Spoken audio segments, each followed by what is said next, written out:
keep saying, okay, it's hard to teach them that that you care about them through a computer. That connection is a lot more challenging. And most importantly, accountability. Those are some of the constraints that we face. So I'm going to give you an example of my focus shift that I had to go through. And the focus shift that I had to go through when I was teaching, especially during the pandemic, was I really used to get irritated when people would ask for the link.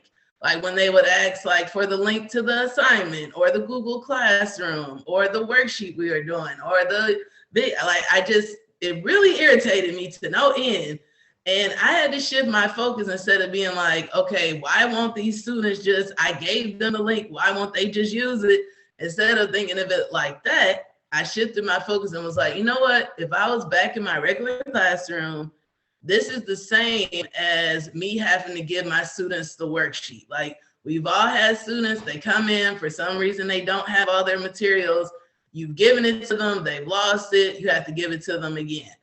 Similar situation with the computer and put links in the chat. That's basically what I had to do. I had to shift my focus instead of saying, oh, this is so irritating, try to understand.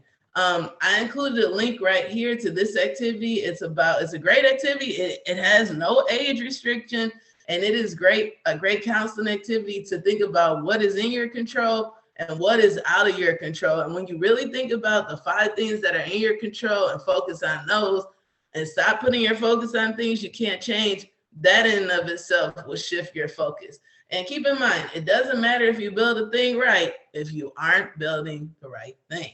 All right, let's keep going. So forget the past. Anybody knows MJ? Remember the times? Well, some of us, we just gotta let it go. We can't get, it's hard to let go of the past. It's hard to go back to let go of what we used to do and how easy it used to be, and how, forgetting the past is one way to actually motivate your students, because you're not holding on to the type of student you used to have. So, but nothing's wrong with looking back and lamenting over what it used to be. It's almost a slight grieving process because so much has changed so suddenly and we all have to change. So I understand that. So let's talk a little bit. And I'm taking it from the elementary lens, but I want you to think about what are some of the things you've been unable to do that you used to be able to do. So let's think about those. So for me, what I used to be able to do was, when we were remote, I was like, man, I just wish I could give my students physical copies of this stuff. I'm tired of, every morning at like 4 a.m., I was up redesigning my curriculum. I had worksheets, I had been using them for years, and then I had to figure out how to take that worksheet and make it digital. That was frustrating. I couldn't go on field trips with my students. I couldn't do incentives with my students. That was a big part of like my identity as a teacher. Another thing I faced, I don't know, I know for Chicago, I've always taught in the urban, low-income areas of the city where it's a lot of issues we're dealing with. But I had more students that were present, and that really bothered me. And it's not about a kid literally being like, you can see their avatar on the screen and they seem present, but they're really not there. Like we were competing against kids using their video games on their phones, the background noises of their family. So they really weren't like present, even if they were there. And then on top of it, you had a lot of kids who were just absent. That was frustrating. I really couldn't deliver consequences for bad behavior, like not bad behavior, but behavior issues that needed correction as a remote teacher. That frustrated me. And the grading was easier. I had a system. I had been giving out I had been a math teacher for a while. Now I had to figure out how to grade through a computer and then get the feedback to my students and then get them to change. It was a lot. So it's hard to not think about how it used to be. But that's something we have to do. So when I let go a little bit, I realized that I had to revamp the way I graded. So one thing that I did was I used to give out a lot of zeros. I reduced the amount of zeros I gave out. A lot of students were going through things within their family. They were people were dying in their family. It was just a little too harsh to just give out zeros or really harsh grading policy. So what I did was I didn't go, I don't know, there's like a sound, but I would need you to mute if you're unmuted. But I try not to give any like a grade lower than 59%. So instead of giving a 0, I try not to go below 59% during the remote learning. I tried to grade more flexibly, like give like a 70, 80, or 100. Like for me, I had so many issues with students just turning in the work that if they just turned it in, I would at least start them out at a 70. Because once the kids started nonstop getting Fs on everything, their morale was already low, and that just like lowered the morale. So something that I had to do was do more participation points and just change the way I thought about grading and what grades actually meant. It did take a lot of training for me to set up expectations with my students.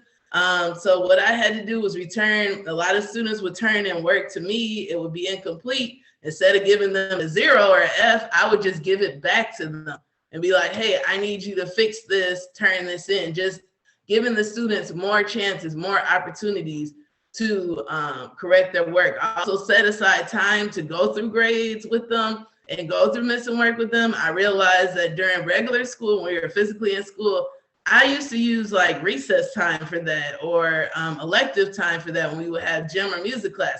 We didn't really have that anymore. So I had to really set time aside within my actual class to work with my students. And I did have to document everything. This MTSS in Aspen, that's the Chicago Public Schools thing, but it's just our tracking system for things that go on within the classroom. And then attendance does matter. I used to group students according to their scores. So just to help them like work at the levels, and I didn't grade as much. I only graded like quality assignments. That's one thing. So an example of that, like here's an example of that I created with my students. Instead of here's 4 assignments I gave. When I was physically in school, I would literally grade each one. Instead, I created this checkbox system. And then as long as they turned it in, I gave them a check. And then depending on how many checks they had, that was their grade. So I had to like modify the way I graded. And then here's an example with me grouping my students. Like I would put them in groups based off of their scores, because some students were so disconnected to what was going on that when they were grouped by kind of like how they did on an assignment, then they wanted to correct it. They wanted to like improve, and they could tell that I was really checking their work. Next part for motivating the remote student is to feel for the student. If you've never seen the movie Lean on Me, it's an awesome movie about Joe Clark, a great principal on the East Coast who made a transformation in a low performing urban inner city high school. And the way he really did that is he made his students know that he cared, he felt for them, but he didn't coddle them or baby them. And that's something that I had to work through as a teacher, because we were all going through something, and it was easy to like make excuses for them or like allow them to get away with stuff because you're like, well, it's COVID. But it's like, instead, the expectations have to go higher, because we have to fight. In my opinion, we had to fight through more. So when I'm talking about feel for the students, it's also think about what they're going through. Don't just think they're doing the stuff on purpose. 9 times out of 10, it's not anything personal. When things aren't going the way you want, or they're not doing their work, or they're not motivated. Sometimes they are going through stuff just like us. So this is a list of things that I came up with, 10 reasons students are not doing their work. And this helped me as an educator to think about like what might be the reasons. And what I discovered is that they think that something that counts for nothing actually counts for something. So I had a lot of students who would just show up to class, do absolutely no work, but they thought just the fact that they showed up counted for something. And it helped me to like really describe to them, like, this is what really counts. This counts for something, so that they can differentiate between the two. Sometimes students, especially with remote learning, or online learning, they need more time than when they're in person. And it's hard to like realize that and it's hard to be like, oh, how much time do they need? But keep that in mind. If students aren't completing work or are not engaged, they might need more time to do it. They don't know how to find the work or access missing assignments, especially during remote learning. It's hard to navigate a lot of these online courses, a lot of these, like, they didn't know where to go or where to begin, and that made them disconnect. Some students just weren't good students in the first place, which we do have to face, and then COVID hit and it made it worse. Like, not every student is intrinsically motivated to be an awesome student. Like, not every person just wants to get an A just because. Some people were motivated by sports to get good grades. Oh, but the sports went away. Some students are motivated by their parents. Whatever it is, it's like other outside things motivating them. So you have to keep that in mind and like give them a different focus. When we're thinking about, when I say they're not checking Aspen, that was our grading system in Chicago Public Schools. So they're just like not checking their grades, they're not aware. And we already know everybody has too many distractions. We've all been in the bathroom for an extended amount of time looking at our phone when we could be cleaning our kitchen. Maybe I'm the only one that does that. But during this time, there are too many distractions that we are fighting against. They don't understand how you grade, and that's a key thing. Like, they might not understand your grading policy or how assignments are weighted. Even college students, they're still young, and some people are just short-sighted. Like, they don't see how what they're doing now will impact them tomorrow, especially a fifth grader. Their brain is still developing. So that's something I had to consider. And they just don't like the subject, and they might not like you as a teacher. And we all know that some students, when they don't like their teacher, they think by not doing their work, they're taking it out on you, but they're really hurting themselves, or they might not like who they're paired with. Or like for me, I did a couple online courses during the pandemic in an effort to become an instructional technology specialist. And honestly, I didn't always like doing breakout rooms. It just made me disconnect. I was just like, oh. So sometimes a lot of things are going on that don't really deal with you as an instructor, but you do have to consider. And, you know, sometimes they're bored. They're too smart for their own good. And they just are like, I know how to do this. Why do I have to listen to this person talk? And the instruction might not be relevant to their life or their experience. So it's hard for them to connect. This is a student hierarchy of needs. And this is something really to consider if you're having remote students or online students who are really not interacting with the course or the class or the work, is that, you know, the first thing in order for them to connect is they have to feel connected to the group. If they don't feel connected to the group, whether they feel isolated, not smart enough, they transferred in, this is their first online course, I mean, it's a lot. If they don't feel connected, they won't move up to the very top, which is participate in discussion. They won't hear students, and they won't hear the instructor. And this isn't just a child thing. This is just a life thing. When someone doesn't feel connected, it's harder for them to participate. So work slowly to meet the different tiers of student needs in concurrent learning environments. And I feel like as a teacher, the hardest part is like, we were learning, like during this remote learning and online instruction, like we had to learn a lot of things. So it was harder for us to have the mental bandwidth to also try to help our students connect. But it is important. So also try to think like your students. So that's what helped me to do this. I thought about, what are they thinking about? So for fifth graders, these are some of the things they said. Some kids had to work. Some kids had to watch their brothers and sisters because of COVID. Some people, I had one student that said to me, I'm not at home. I'm at my grandma's house with 13 other kids. So grandma became the house where all the kids went because parents had to work. Kids didn't have their glasses. A lot of my students were on their cell phones, or they're on their mom's cell phone, so they couldn't interact in the same way. We all had our Wi-Fi go out. We've all had technology issues. I had a student whose computer got broke, and of course the video games or on their cell phone or on TikTok up till 4 a.m. And some students were disconnected just because they were ashamed of their home. And that's something that has to be considered. that students were going through. They didn't want you to see their background. They didn't want you to see their house. It was like a lot. It was an intrusive thing to just, for everyone to just be in everyone's house all at once suddenly. And this is just silly, but to put what day is it? I had students ask me this. And one thing here, I like to put, I'm not good enough, because with the I'm not good enough, I was a math teacher. Students may have already had a negative experience with math prior to the pandemic hitting. And now the pandemic has hit, and it's even tougher. Like when somebody's confidence is shaken, it's hard to build that back up when they already think I'm not good at this. And the main thing is thinking about COVID. I mean, that was on everyone's mind all the time, non-stop. So if you're asking a student to complete a word problem or something, they might be thinking about their sick aunt or getting the vaccine or whatever the case.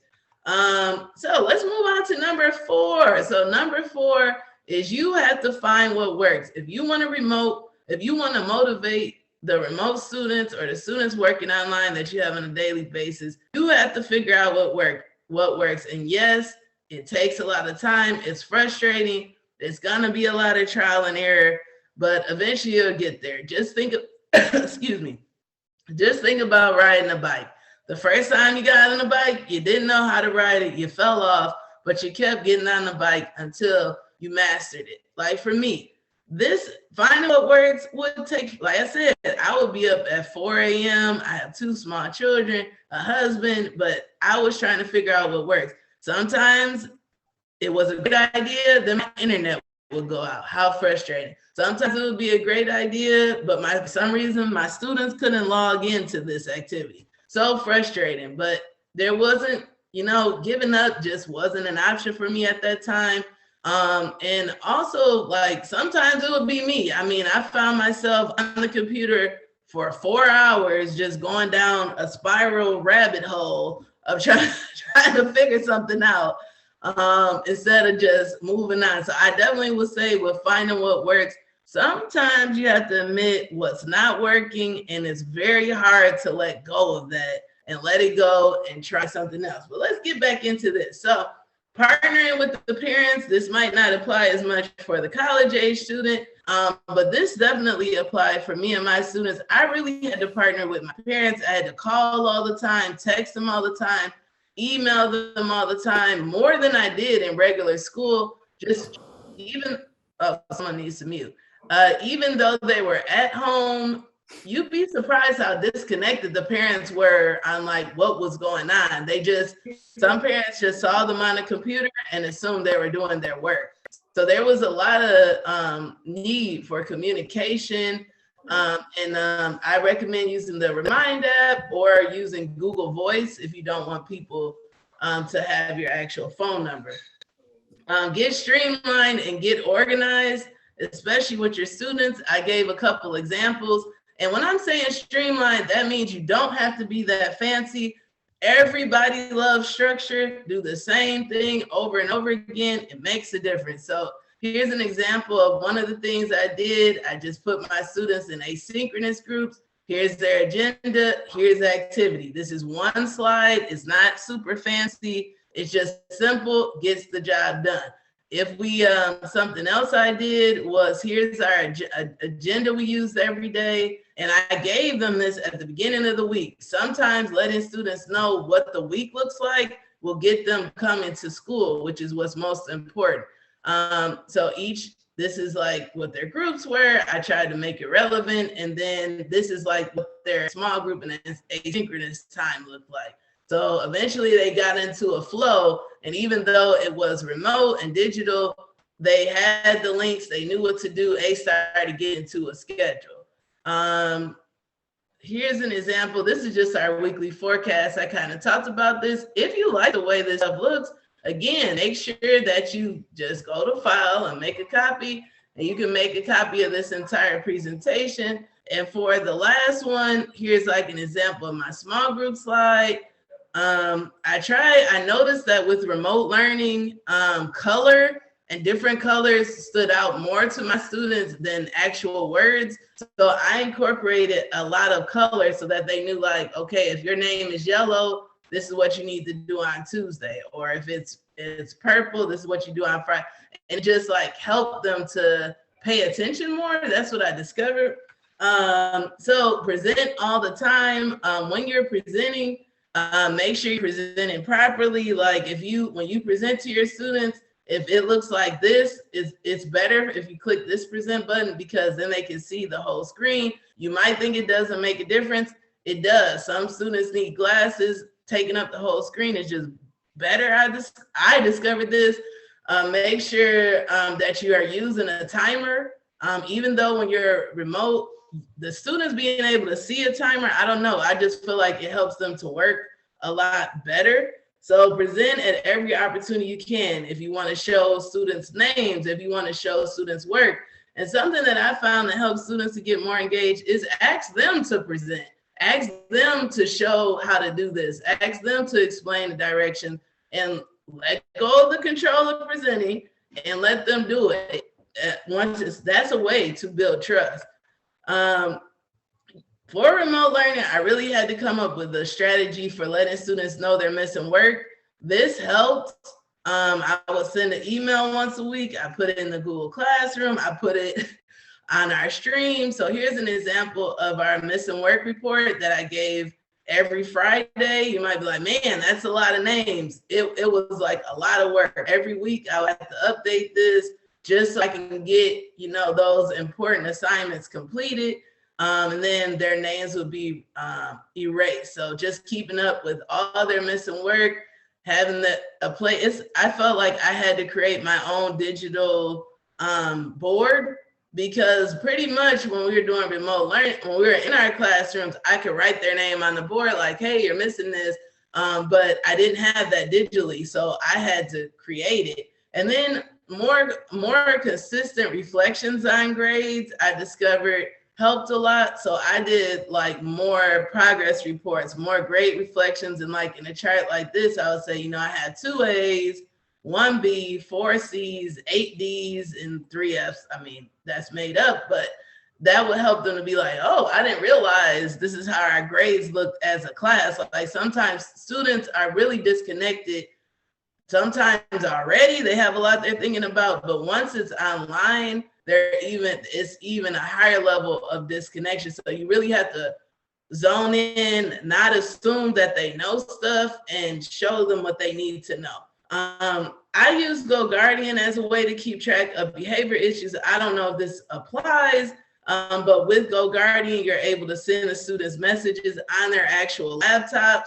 You're able to lock their devices if they're off task. If a student can't get to the right place, you're able to open their tabs for them. And make sure they understand the digital classroom. If you're not using Google Classroom, I know when I did the college course, we had to use Blackboard. Nobody really explained, like the instructor really didn't explain the actual online classroom to me. And I feel like that would help. Just like a physical classroom, you show the students, this is where you sit, this is where you turn your homework, this is where you sharpen your pencil. It's the same thing that needs to be done, in my opinion, with digital classrooms. So this is just what I did with my students. I showed them what the stream meant, the classwork section, the people section. I showed them like where they could get their work, where their calendar was. And then I showed them where they could see missing assignments. I also showed them like little hacks and secrets to go to the settings and change their email notifications so that they're not bombarded with hundreds of emails every day, which in turn can make them feel like more overwhelmed. So talking about the classroom and how it works, whether it's digital or in person, can help. I streamline my classroom that I use. So I use Google Classroom, instead of giving every single thing, making every single thing an assignment, some of the things I made a material so that it didn't feel like everything was going to be graded. It also reduces clutter. And also keep in mind, be wise about the way you organize your classroom and what goes under it. Like for me, I organize my Google Classroom by days of the week. This helped my students know, okay, today is Wednesday, this is what I have to do. Like, just simplify it. So I know for you as a teacher, it's easier for me to say unit 2, lesson 5, multiplying fractions. That helps me to find the assignment, but organizing my classroom like that for my students might not help them to find the assignment. So that's something to consider. Communicate with your students as much as possible. If you are using Gmail, I'm going to show you a quick shortcut, which is to use templates. I have 7 minutes. All right. So templates are pre-created emails within your Gmail account. Using templates saves you time and it'll encourage you to communicate more. So if I go to my Gmail here, this is my Gmail. And if you go to your templates, first I'm going to show you what it means. So if I'm starting a new email here, and if I got a 3-dot menu and I go to templates, and then here's all the pre-created templates I already made. And let's say I have my missing work report. See how it disappeared? I didn't have to type it. I can send this to my students quickly, let them know what they're missing, just send it to the student and hit send. Now you're like, okay, how'd you do that? I'm gonna show you. So the first way to do it is you have to go to your settings here.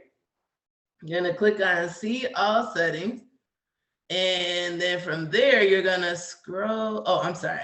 You're gonna go to your advanced features. So templates are under advanced. And then you're gonna see templates and you're gonna wanna click that to enable, okay? So once you click enable, you'll be good to go. So then when you open up a new email, when you click on this 3-dot menu, the templates will appear. So if you click on the 3-dot menu right here, the main menu, and you don't see templates, that means that you didn't enable your template. So for instance, let's say I want a template where let's say a great work template, okay? Or since it's a conference, we'll do one about presenting. So presenting today, okay? Okay, and then you want to send out a reminder one, like just to remind you, you present today at 11 a.m. and that's Eastern Standard Time. Okay, thanks again. Okay, and I want to send this to like multiple people over a span of time. Now that I've typed it, it's going to save my subject. It's going to save the email. So now I'll just go to the 3-dot menu, go to templates, and I'm going to save this as a draft. And then I'm going to go over here and save it as a new template. And I'm going to give it this title. So whatever subject you give it, that's the title it'll have, and I'll click save. So now I'm going to exit out of this. So now when I make an email and I want to send an email to Joy and let her know she's presenting, I'm going to go to templates and there's present today. All I have to do is click it. Bow, bing, boom, it's there. That saves so much time and it encourages communication. I know I may have went through that fast, but I'm on a time crunch. All right, let's keep going. So remember, asynchronous stands for time working alone. And what I had to do was literally block out time through my synchronous lesson time. I had to block out time for asynchronous time just to help my students. So an example of what I would do, maybe the last 15 minutes or every Friday, we had asynchronous Fridays. And that's where I would allow students to work on things that they were missing. Because even as educators, we all know we have this long list of deadlines, but if someone just gives us an allotted amount of time to get it done without interruption, there's a higher chance we'll get it done. Sometimes our students need that as well. So I put some engaging activities that you can do with your students, especially, I mean, I don't know if this will connect for college age students, but I also encourage to use choice boards. Like this is a choice board that I use all the time. Choice encourages participation and engagement. My students could choose what they did. They also could choose their grade. And depending on how many activities they did here, that's the grade they got. I got extreme participation from that instead of making them do something. They had a choice. And kids like the fact, like I have 15 activities, but in order to get an A+, you only had to do 10. So that means that they can skip stuff, and everybody likes feeling like they're getting a deal or they're not doing as much work. So here's some more fun and games. I love these games. Please use them. Even college age students love doing bingo. Go for the gusto. Do it. Everybody I've encountered, no matter their age, loves Kahoot. It's engaging. It's more fun. Flippity is a website created by a teacher, and it has tons of games on here. It even has a random name picker. I use a random name picker with my adult teachers that I teach. They love it. They love it. They love Pear Deck. So don't think, oh, this is only for kids. Everyone loves to play. Everyone loves games. So last but not least, my last section, forge a bond with your students. That is the most important thing. Again, when students know you care, they care. They will work for you. And it's such an important thing to think about, no matter what the age is. So some of these incentives help. Seeing their name makes a difference. Seeing their name in a positive way and in a way where they need to improve upon something. Everyone loves to compete. Everyone likes to be first. Everyone likes to play games. Competition goes a long way. And then make them feel as normal as possible. If you don't know what makes them feel normal, ask them. Ask them, like, what can I do in this classroom to make you feel a part of it, to make you feel at home, to make you feel normal, to make you feel included, connected. That makes a difference. So build class morale. These are some of the things that I did. We had a Fun Friday activity. If you want to look at it, just click on it. Here's our Fun Friday. Even though we were remote, we still had incentives. And my students had to do these things in order to win a prize. So they had to stay muted the whole time, keep their cameras on, be nice in the chat, stay on task, and be prepared. And then when they did that, they would earn one of these letters, which would spell out Fun Friday. And once they spelled it out, we had a Fun Friday. You'd be surprised how far a movie can go. Sending emails, I already kind of talked about this, but send nice emails. Everybody likes a nice message. We did business meetings. We had to do this to keep people on track. Like, take time to tell your students, like, hey, I've noticed, here's an example, like, I've noticed that I have 8 Ds right now for this week. Like, what can we do to get these grades up? Like, some kids just really don't connect that they're missing work. I had 11 Cs. Like, let's get this up. Like, I had to just start doing this more frequently, doing positive shout outs, like giving kids jobs. Even though they're digital or I'm working online, there's still a good amount of jobs and ways that students can help. Even if you assign somebody to be a mentor, when people feel involved and like we're all working towards this goal together, they will work for you. Here's a points matrix. I'm not going to get into it too much, but this is something that I made digitally to keep track of like behavior. You can use it if you want. I always did a morning message every single morning. I used to think this was boring, and then I discovered that my kids love like the updates, and it made a huge difference. So I just did this every morning. And sometimes, I inserted fun. Like, what is going every morning, every class, let's start with something fun to get everybody talking. Not everybody is as passionate as you about the topic you're teaching about. So you have to kind of like open them up and encourage them to talk, and then eventually their passion will grow. So sometimes I did riddles, all kinds of stuff. And if you are like, man, what is going on in this picture? You can click on this link right here. The New York Times has a free website. It's called What's Going On in This Picture. And they have tons of super cool pictures from all over the world. And they explain what is going on. So it's like a fun guessing game. If you're wondering, these are acrobats from, this is from 1951. So those are acrobats. This is 1951, and this is New York City, and they used to jump off of diving boards and entertain people, and their names were the Aquazanis. Okay, so wasn't that, see, did you have fun? I hope so, I don't know. Okay, so also if you do teach elementary, attendance is key. So I created an attendance bingo thing. Every time we had 89% attendance, I would roll this digital die, and then I will put the number. So this is just like a random number thing, and then it'll pull like 93, and then okay, I'll move the smiley. And once they had 10 in a row, they got to do something fun. And everybody loves free time. Everybody loves an extra break. No one's going to argue about that. Reinforce positive behavior. Deal promptly with academic problems. That's the key thing to motivating remote students, especially. Class Dojo is awesome.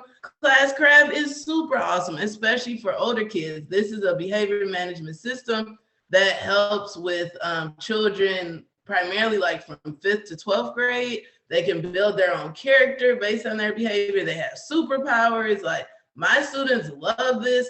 I love this digital activity. It's an aquarium, and students buy their own little cute little fishies, and they put it in their aquarium. They get badges, and it was just based off of their behavior. So I encourage whatever behavior system you have, make sure it's free, but it's also engaging, and it's not making you pay for anything. But here's one of the students' aquariums. This is so cute. I love it.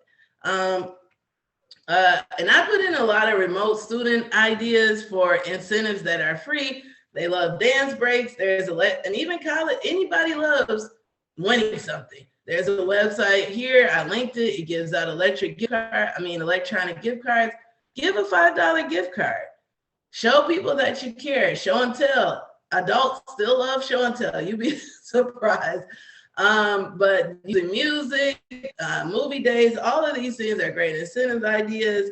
Okay, I got 2 minutes. So in the end, with remote learning, in-person learning, online instruction, you gotta expect the unexpected, especially now. There's gonna be technical issues. Your Wi-Fi is gonna go out. Your computer is gonna crash.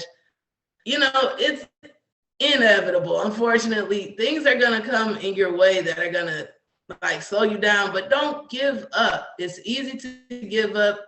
I need some of this advice I need to use for my own marriage. Just don't give up. Things are gonna happen, but you have to work through it. And it takes time to set up and figure out what works for you, especially when things are constantly changing. So you might figure something out and then something changes, or something comes from the top and now you have to change things. You just have to be flexible. If you're working in the world of education and you're not a flexible person, you might need to switch careers, because education is the main field where there are so many things you cannot predict from day to day. So let's try to be adaptable. And most importantly, over here, some students just won't buy into what you're selling them, and you have to accept that. One thing I learned is 1/3 of people will love you, 1/3 of people will just tolerate you, and 1/3 of people probably just can't stand you. And you just have to accept that. That's life. That's how I deal with my students. So don't take it personal. That's the point. I gave some more teacher resources. Anybody can use these resources. The main one that I love is the keyboard shortcuts. That saves anybody time. If you want to annotate on things, Cami is clutch. Desmos is great for math. Flipgrid is like a safe version of TikTok where a kid can upload videos, and older students, anyone can upload a video. I've uploaded videos as a Google certified trainer as an adult, and it was a ton of fun. And if you're not using Pear Deck, that's an add-on for Google Slides. It's awesome. And my adult teachers love using Pear Deck. Everybody loves interactive things. Oh, my breakout room closed in 58 seconds. Yikes. But please fill out my evaluation form. It is on my hyperlink doc. I'm put it in the chat one more time. Here's my evaluation. I just want to say thank you. Here's some of my resources. Check it out on the slide deck. Thank you so much. I'm going to give you my quick link doc one more time. Everything you need is on that. So please check that out. Thank you so much. Oh, thank you. I hope you enjoyed it. I tried my best. Oh, you gave a lot of good resources. Thank you. I appreciate that. Oh, no problem. No problem. I hope everyone has a good day.